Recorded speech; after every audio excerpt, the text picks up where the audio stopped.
Shalom teman-teman sekalian, salam berkat dan salam sejahtera saya ucapkan. Selamat bertemu sekali lagi. Semoga saudara-saudari semua sehat dan ceria di dalam Tuhan.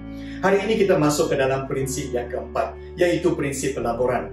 Minggu lepas kita diperingatkan tentang dua cara bagaimana untuk mengerjakan wang. Pertama ialah untuk menyimpan wang yang telah kita pelajari di dalam sesi yang lepas. Kedua ialah melaburkan wang kita. Inilah yang kita akan pelajari di dalam sesi ini. Saudara-saudari, saya telah mencadangkan prinsip 10-10, yaitu kita memberikan 10% kepada Tuhan, kita menyimpan 10%, dan yang bakinya kita hidup dengan 80%. Kita menggunakan sebahagian daripada 80% ini untuk membuat pelaburan. Di dalam Matius 25:16 yang telah kita hayati di dalam sesi yang lepas, hamba yang pertama yang dipuji tuannya memperniagakan wang tuannya dan mendapat keuntungan 100%. Izinkan saya mencadangkan beberapa cara untuk kita melaburkan wang kita. Cadangan yang pertama ialah untuk kita melaburkan wang kita dengan memulakan bisnes. Di dalam situasi yang sekarang ini, mungkin Tuhan mahu mengajar kita memulakan bisnes yang kecil. Dan dari bisnes yang kecil ini, jika kita lakukan dengan setia, ia akan bertambah dan bertambah dan bertambah. Jikalau kita pandai memasak, mungkin bisnes yang kita boleh buat ialah home cook delivery dengan online platform yang sedia ada. Salah satu online platform yang percuma ialah eselera.com. Amsal 24:27, aturlah pekerjaanmu di luar, siapkanlah ladangmu, kemudian baru bina rumahmu. Develop your business first before building your house. Apa yang dinyatakan di sini ialah sebahagian daripada pendapatan kita haruslah dilaburkan untuk mendapat pendapatan. Maksudnya kita mengerjakan wang yang kita ada terlebih dahulu daripada kita membeli TV, perabot, handphone, kereta baru, mencantikkan rumah, renovasi rumah dan sebagainya. Walaupun semua itu tidak salah. Cadangan yang kedua ialah untuk kita melaburkan di dalam property market, pasaran harta tanah.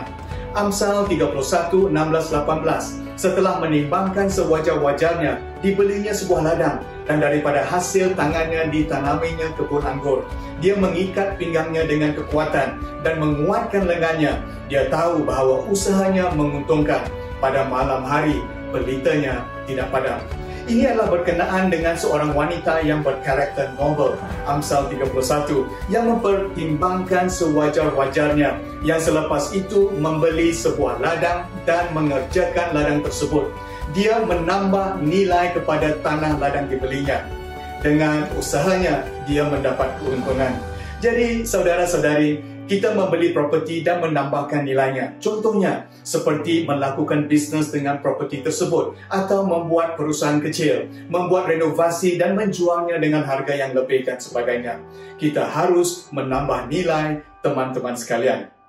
Cadangan yang ketiga ialah untuk kita melaburkan ke dalam saham dan financial instrument. Tetapi izinkan saya memberikan nasihat berhati-hati. Pelaburan bukanlah perjudian dan spekulasi. Setiap pelaburan haruslah ke dalam perniagaan yang memberikan pekerjaan kepada orang dan menjual produk dan services yang memberikan nilai kepada masyarakat. They must add value to society, saudara-saudari. Dengan pelaburan saham dan financial instrument, kita harus menyediakan boundary ataupun sempadan di dalam kita membuat pilihan pelaburan saham dan financial instrument.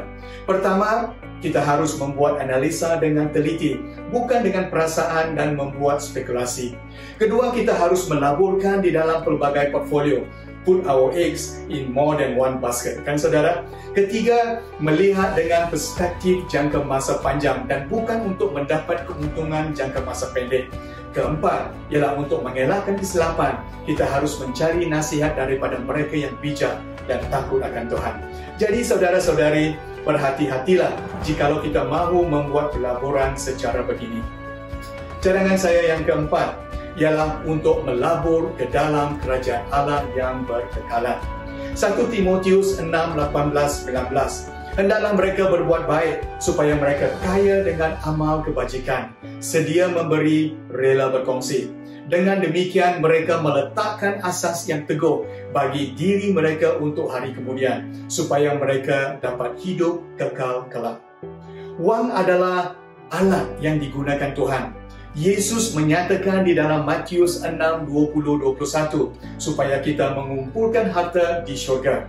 Lukas 16:9, aku berkata kepadamu supaya menggunakan kekayaan dunia untuk mendapat sahabat bagi dirimu.